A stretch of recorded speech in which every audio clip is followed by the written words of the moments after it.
اچھا یہ جو جمعے کے دن سورہ کہف پڑھنے کی فضیلت ہے، تو یہ جمعے کی رات کو اگر کوئی پڑھ لے تو بھی یہ فضیلت حاصل ہو جائے گی، تو کیونکہ روایات میں جمعے کی رات کا بھی تذکرہ ملتا ہے اور جمعے کا بھی تذکرہ ملتا ہے۔ الحمدللہ الذی، تمام تعریفیں اس اللہ کے لیے ہیں، انزل علی عبدہ الکتاب، جس نے اپنے بندے پر کتاب کو نازل کیا، ولم یجعل لہ عوجا، اور اس کتاب میں اس نے کوئی کجی نہیں رکھی۔ یہ قرآن کا کمال ہے، آپ الحمد سے لے کے والناس تک پڑھیں، 2 اور 2 4 کی طرح اس کی آیتیں اور اس کے مضامین سمجھ میں آتے ہیں۔ قرآن کے علاوہ کوئی بھی مذہبی کتاب آپ پڑھ لیں نا تو آپ کو سمجھ میں نہیں آئے گی کہ یہ کیا کہا جا رہا ہے اس میں، اور وہ باتیں نیچر کو اپیل بھی نہیں کریں گی، اور انسان وسوسوں کا شکار ہو جائے گا اور مصیبت میں پڑ جائے گا۔ لیکن قرآن کے دعوے کتنے واضح ہیں، اور دعووں میں تناقض نہیں ہے۔ قرآن نے کہا خدا ایک ہے، ہر جگہ یہی کہا کہ ایک ہے۔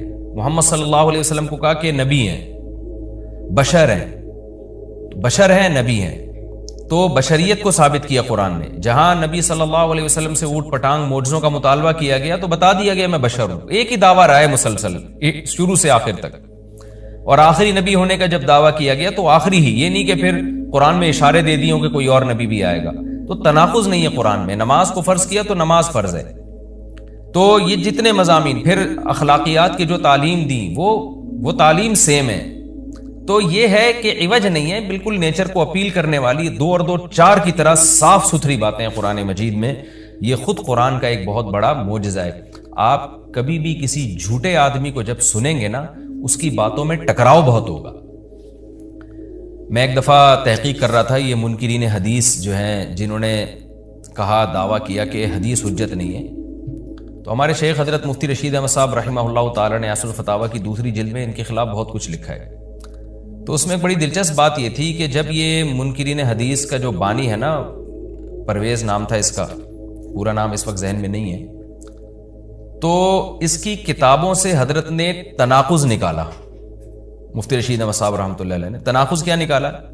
ایک جگہ لکھ رہا ہے کہ حدیث حجت نہیں ہے، دوسری جگہ لکھ رہا ہے کہ حدیث حجت تو ہے لیکن جن ذرائع سے ہم تک پہنچی وہ ذرائع حجت نہیں ہے، اور ایک جگہ لکھ رہا ہے کہ حدیث حجت بھی ہے لیکن صرف نبی صلی اللہ علیہ وسلم کے دور تک کے لیے حجت ہے، ہمیشہ کے لیے حجت نہیں ہے۔ تو ایسے کئی تناقض، تو اس میں حضرت نے لکھا کہ اس سے پتہ چلتا ہے کہ یہ بیچارہ خود اس کو پتہ نہیں ہے کہ یہ اس کا دعویٰ کیا ہے، یعنی اس سے صاف واضح ہوتا ہے کہ ان کا مقصد صرف اور صرف ہمیں اسلام سے ہٹانا ہے، اور حدیث کو مشکوک قرار دے کر، کیونکہ زیادہ تر جو قوانین ہمیں اسلام کے ملتے ہیں وہ تو قرآن میں بہت کم ملتے ہیں، وہ تو احادیث میں ملتے ہیں۔ قرآن تو زیادہ تر عقیدے کی بات کرتا ہے، آخرت کے تصور کو ہماری نظروں میں اجاگر کرتا ہے، اخلاقیات سکھاتا ہے، مسائل، فقہی مسائل، وہ تو زیادہ تر احادیث میں ہے، اسلامی قانون جسے ہم کہتے ہیں۔ تو مقصد اس کا یہ ہے کہ اسلامی قانون سے کسی طرح لوگوں کو ہٹایا جائے۔ تو جیسے جس وقت بن پڑی وہ دعویٰ اس نے کر دیا۔ کبھی مجلس دیکھی کہ یار اس وقت یہ دعویٰ کرنا زیادہ مناسب ہے کہ حدیث حجت تو ہے لیکن جن ذرائع سے پہنچی وہ ذرائع قابل اعتماد نہیں ہے، تو وہاں اس نے یہ دعویٰ کر دیا۔ تو جھوٹا آدمی کسی ایک بات پہ ٹکتا نہیں ہے۔ آپ مرزا غلام احمد قادیانی کے دعووں کو دیکھ لیں، اس کی کتابوں میں کہیں وہ لکھتا ہے کہ میں نبی نہیں ہوں، میں تو امام ہوں، اور کہیں لکھتا ہے کہ میں، شروع میں اس نے یہ دعویٰ کیا تھا کہ میں نبی نہیں ہوں، میں امام مہدی ہوں، پھر اس نے دعویٰ کیا میں حضرت وہی عیسیٰ علیہ الصلوۃ والسلام جو مسیح موعود وہ ہوں۔ اس کی کتابوں میں اتنا ٹکراؤ ہے، وجہ اس کی ہے کہ باطل کا ایک ہدف ہوتا ہے، تو وہ دیکھتا ہے کہ جیسا دیس ویسا بھیس، جیسے اس کا ہدف ہوتا ہے شہرت، دولت، اور یا لوگوں میں پھوٹ ڈالنا یا کوئی منصب حاصل کرنا کسی سے، تو وہ پھر دیکھتا ہے کہ جس وقت جو طریقہ اس کو سوٹیبل لگتا ہے نا، وہ وہی طریقہ اختیار کر لیتا ہے۔ تو ہر باطل میں یہ ہوتا ہے، آج بھی ہم دیکھتے ہیں جو اہل باطل ہوتے ہیں وہ کسی ایک بات پہ ٹکتے نہیں ہیں۔ ایک تو ہوتا ہے نا انسان سے غلطی سے ایک دعویٰ ہو گیا اس سے رجوع کر لے، وہ ایک الگ چیز ہے، وہ تو ہر انسان سے خطا ہو سکتی ہے، لیکن اہل باطل کے دعووں میں بہت ٹکراؤ ہوتا ہے، وہ کسی ایک بات پہ ٹکتے نہیں ہیں۔ آج بہت سارے اسکالرز ایسے ہیں کہ آپ جب ان کی تقریریں سنیں گے یا ان کی کتابیں پڑھیں گے تو انہیں بہت ٹکراؤ نظر آئے گا۔ اسی سے صاف پتہ چل جاتا ہے کہ یہ لوگ اپنے دعوے میں مخلص نہیں ہیں، ان کا مقصد پھوٹ ڈالنا ہے۔ تو جتنی جو تحریف شدہ آسمانی کتابیں ہیں، یہ جتنے باطل مذاہب ہیں، ان میں بھی آپ کو یہ ٹکراؤ نظر آئے گا۔ تو قرآن یہ دعویٰ بار بار کرتا ہے کہ اللہ تعالیٰ نے جو کلام اپنے حبیب صلی اللہ علیہ وسلم پہ نازل کیا اس میں آپ کو عوج نظر نہیں آئے گا، کوئی کجی نظر نہیں آئے گی، بہت واضح 2 اور 2 4 کی طرح وہ اپنے دعووں کو دعوے کرتا ہے قرآن مجید، اور اس پر دلائل قائم کرتا ہے۔ قیماً، اللہ فرماتے ہیں سیدھا سیدھا کلام ہے، لینذر بأسا، تاکہ یہ ڈرا دے کہ اللہ تو نے اتنا صاف ستھرا کلام نازل کیوں کیا؟ اللہ کہتے ہیں دو وجہ سے، برے لوگوں کو ڈرانے کے لیے، اچھے لوگوں کو امیدیں دلانے کے لیے، تاکہ برے لوگ برائی سے بچیں اور اچھے لوگوں کو موٹیویشن ملے۔ یہ دعویٰ بھی قرآن کا کتنا پیارا اور کتنا صاف ستھرا ہے۔ برائی کو ختم کرنا چاہتا ہے قرآن، اچھائی کو پروموٹ کرنا چاہتا ہے۔ لِيُنذِرَ بَأْسًا شَدِيدًا، ہم نے کیوں نازل کیا؟ تاکہ یہ ڈرا دے شدید عذاب سے، مِن لَدُنْهُ، اللہ کی طرف سے، یعنی اللہ کی طرف سے ڈرا دے۔ وَيُبَشِّرَ الْمُؤْمِنِينَ، اور ایمان والوں کو خوشخبریاں سنا دے۔ کون سے ایمان والے؟ الَّذِينَ يَعْمَلُونَ الصَّالِحَاتِ، جو اچھے اعمال کرتے ہیں۔ کیا خوشخبری سنا دے؟ ان لہم اجرا حسنا، کہ ان کو اجر ملے گا بہت اچھا، اور ایسا اجر ملے گا ماکثین فیہ ابدا، رہیں گے اس اجر میں وہ ہمیشہ ہمیشہ۔ وینذر الذین قالوا، اور تاکہ یہ کلام ڈرا دے ان لوگوں کو، الذین قالوا، جو کہتے ہیں اتخذ اللہ ولدا۔ اللہ نے ڈرانے کا ذکر 2 دفعہ کیا، اس لیے کہ ایک تو عام لوگ جو برے ہوتے ہیں ان کو ڈرا دے، اور مشرکین میں خاص طور پر یہ برائی تھی کہ یہود و نصارہ کی باتوں میں آ کے اللہ کے لیے اولاد ٹھہرا لیا کرتے تھے، وہ فرشتوں کو بیٹیاں کہہ دیا، یا عیسائیوں کی باتوں میں آ کے اللہ کے لیے اولاد ٹھہرا دی۔ تو اس لیے اللہ نے خاص طور پر ان مشرکین اور ان کافروں کا ذکر کیا جو نبی صلی اللہ علیہ وسلم کے دور میں اللہ کے لیے اولاد ٹھہراتے تھے، کہ اللہ ان کو بھی ڈرا دیا جائے۔ وَيُنذِرَ الَّذِينَ قَالُوا، اور ڈرا دے ان لوگوں کو جو کہتے ہیں اتخذ اللہ ولدا، کہ اللہ نے ٹھہرا لی ہے اولاد۔ سورہ کہف بھی مکی صورتوں میں سے ہے نا، تو اس میں بھی توحید کا مضمون بہت ہوگا۔ ما لہم بہ من علم، نہیں ہے ان کے لیے اس دعوے پر کوئی دلیل، ولا لآبائہم، اور نہ ان کے باپ دادا کے پاس کوئی دلیل تھی۔ یہ اکثر کہتے تھے نا بھائی ٹھیک ہے ہمارے پاس دلیل نہیں ہے لیکن ہم اپنے باپ دادا کو فالو کرتے ہیں، تو اللہ کہتے ہیں تمہارے باپ دادا کے پاس کون سے اس دعوے کی کوئی دلیل تھی؟ اور یہ جملہ ہلکا نہیں ہے، کبرت کلمۃ، بہت بڑا ہے یہ کلمے کے اعتبار سے، ایسا کلمہ جو ان کی منہ سے نکلتا ہے، منہ سے نکلنے والا کلمہ یہ بہت بڑا کلمہ ہے، بہت بھاری ہے زمین اور آسمان پر، کہ اللہ کے لیے اولاد ٹھہرا دی۔ ان یقولون الا کذبا، نہیں بولتے یہ لوگ مگر نرا جھوٹ بولتے ہیں یہ۔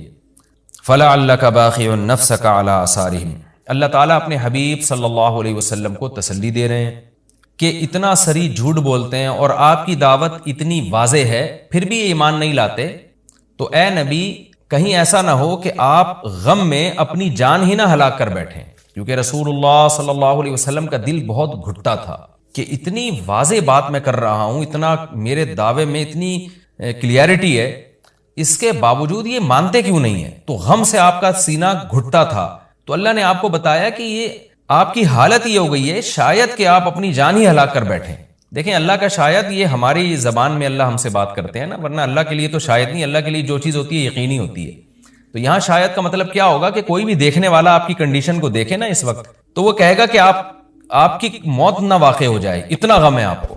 تو مقصد ہے غم کی شدت کو بیان کرنا۔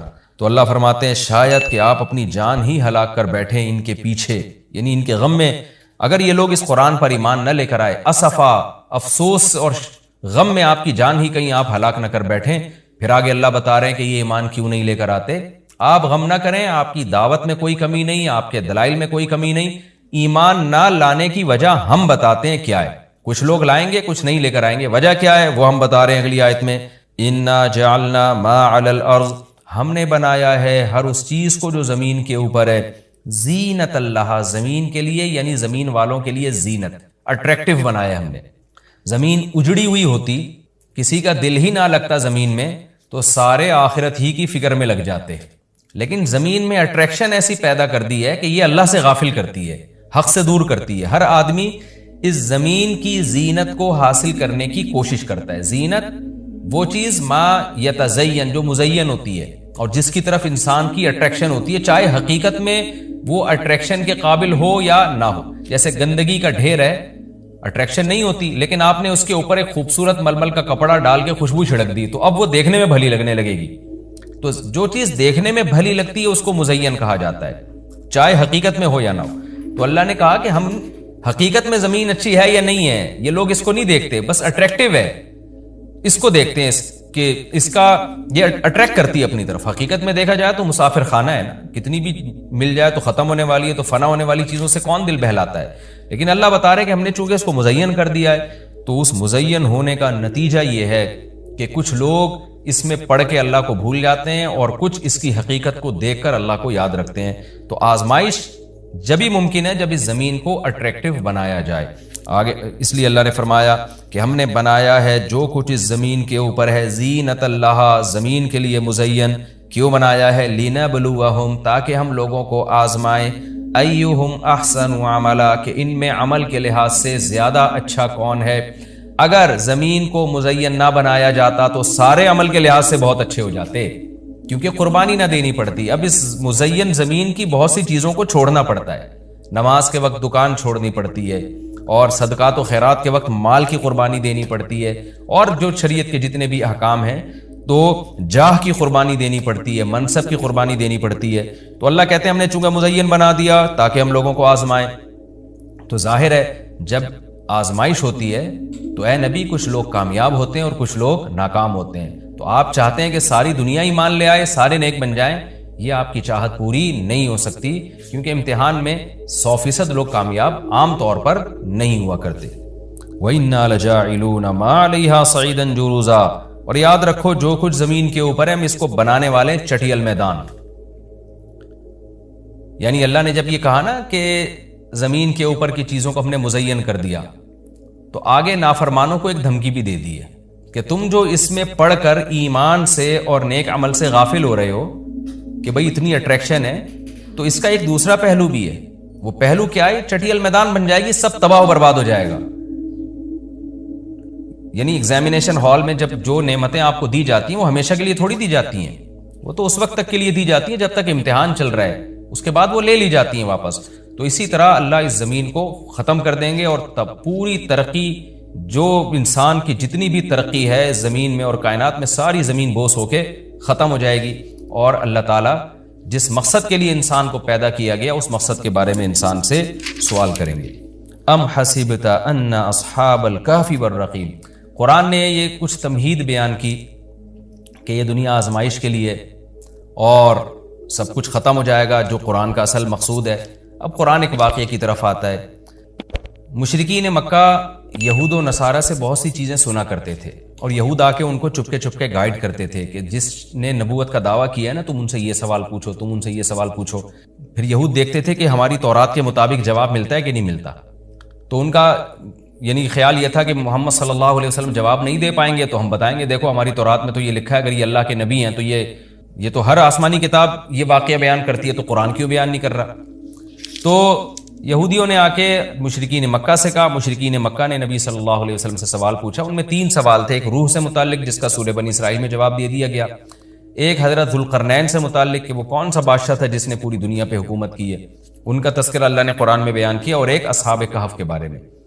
تو اب قرآن ان کے واقعے کو بیان کر رہا ہے. ام حسبت ان اصحاب الکہف والرقیم کانوا من آیاتنا عجبا، اے نبی آپ یہ سمجھتے ہیں کہ اصحاب کہف اور جبل والے، پہاڑ والے لوگ، غار اور پہاڑ والے لوگ کیا ہماری نشانیوں میں سے بڑی عجیب نشانی تھے؟ کیا آپ یہ سمجھتے ہیں؟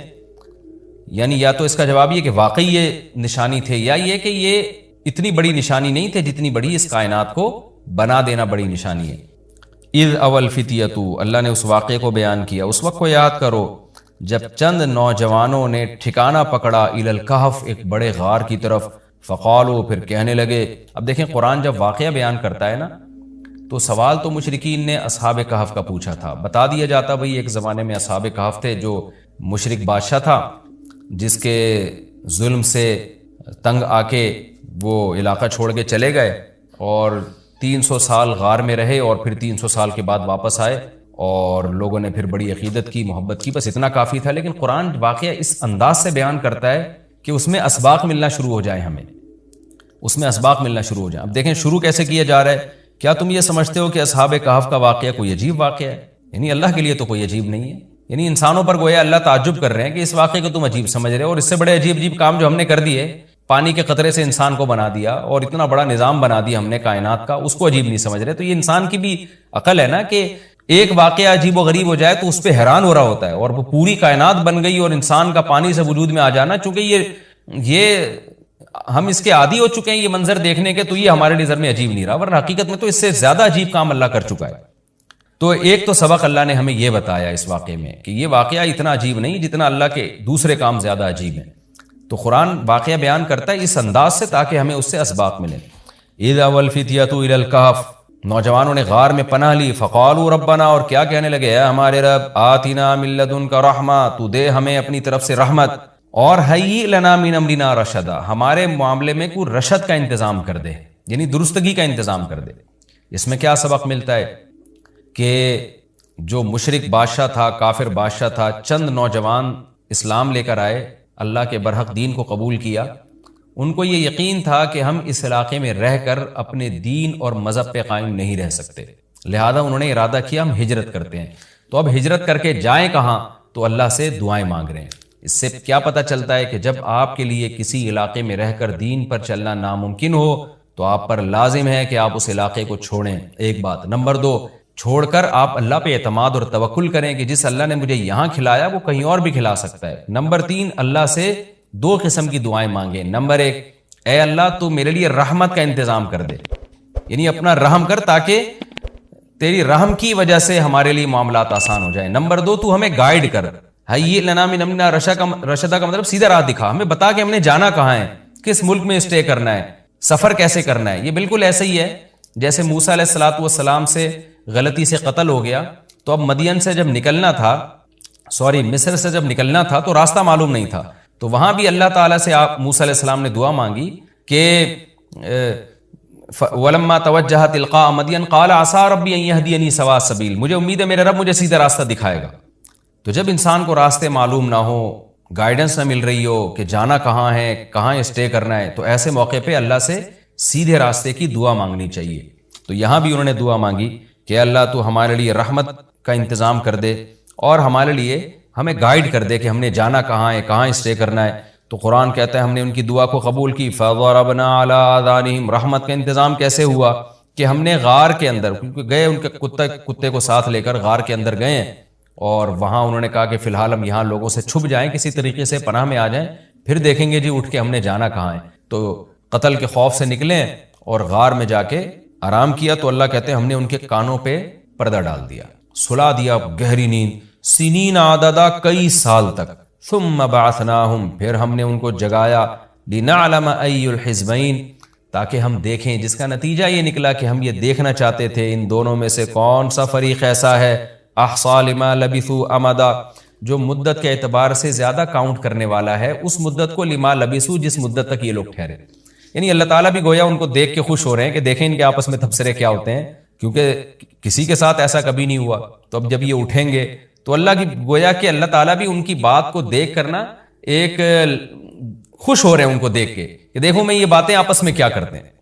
تو کسی نے کیا کہا، کسی نے کیا کہا، یہ سارا تذکرہ آگے آئے گا. یہ واقعہ آگے بھی چلے گا اور انشاءاللہ اس کی تفصیل اگلے رکوع میں زیادہ آئے گی. ہمارا یہ رکوع الحمدللہ کمپلیٹ ہو گیا اور وقت بھی تقریباً کمپلیٹ ہی ہونے والا ہے ہمارا. تو انشاءاللہ اگلے ایپیسوڈ میں اس واقعے کو ہم مکمل کریں گے. تفسیر اس کی بہت آسان ہے، زیادہ ڈیٹیل میں جانے کی ضرورت نہیں ہے.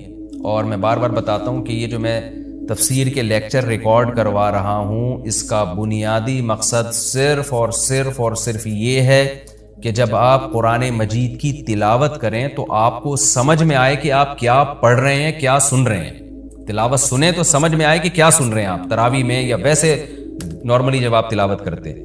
اس تفسیر کے لیکچر کا مقصد لمبی چوڑی تفسیریں نہیں ہیں، کیونکہ میں اگر چاہوں تو ایک رکوع میں 6 مہینے لگا دوں اس کی ڈیٹیل بیان کرنے میں، اور چاہوں تو میں مختصر رکھوں اس کو. تو میں نے مختصر اس لیے رکھا ہے کہ آپ کو قرآن سمجھ میں آئے، لہذا قرآن سامنے رکھ کر آپ بیٹھا کریں اور ایک ہی لائنوں والا قرآن ہمیشہ رکھیں. 15 لائنوں والا ہے تو پوری زندگی پھر 15 لائنوں والوں سے تلاوت کریں، 16 لائنوں والا ہے تو 16 لائنوں والے سے آپ تلاوت کریں، تاکہ آپ کو جب وہ صفحہ سامنے ہوگا نا تو آپ جب بھی تلاوت کریں گے تو آپ کو اس کا مفہوم انشاءاللہ ذہن میں آئے گا. تو قرآن کی بیس آپ کی مضبوط ہو جائے. باقی تفسیریں تو پھر اتنی لمبی تفسیریں ہیں، وہ پڑھتے چلے جائیں، اس میں علمی نکات بہت ہیں. تو میں چاہتا ہوں آپ کی بیس مضبوط ہو جائے. جب قرآن پڑھیں آپ تو عربی میں ہی سمجھ میں آئے آپ کو، قرآن سنیں تو عربی میں ہی سمجھ میں آئے آپ کو. تو یہ بنیادی مقصد ہے. انشاءاللہ اگلے ایپیسوڈ میں سورہ